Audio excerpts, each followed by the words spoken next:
ناظرین کرام، السلام علیکم ورحمۃ اللہ وبرکاتہ۔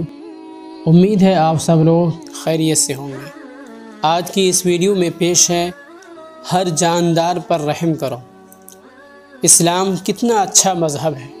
مذہب ہمیں یہ سکھاتا ہے کہ انسان تو انسان، کسی جانور کو بھی تکلیف نہ دو، ان پر بھی رحم کرو، بلا وجہ ان کو نہ مارو۔ حضور صلی اللہ علیہ وسلم نے فرمایا، پرندوں کو ان کے گھونسلوں میں رہنے دو، یعنی بلا ضرورت ان کو نہ نکالو۔ اسی وجہ سے آپ صلی اللہ علیہ وسلم نے جانوروں کو آپس میں لڑانے سے بھی منع کیا ہے، کیونکہ اس سے جانوروں کو تکلیف ہوتی ہے۔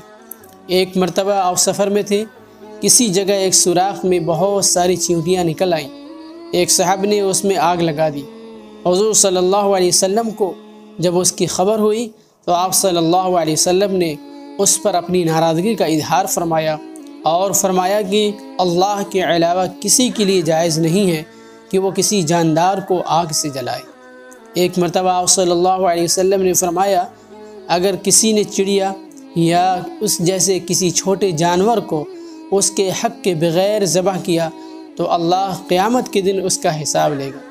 صحابہ نے پوچھا، اے اللہ کے رسول صلی اللہ علیہ وسلم، اس کا حق کیا ہے؟ تو آپ نے فرمایا، اس کا حق یہ ہے کہ ذبح کرو تو اس کو کھاؤ، ایسا نہ ہو کہ ذبح کر کے پھینک دو۔ اللہ ہم سب کو آپ صلی اللہ علیہ وسلم کی باتوں اور آپ صلی اللہ علیہ وسلم کی سنت مبارکہ پر چلنے کی توفیق عطا فرمائے، آمین۔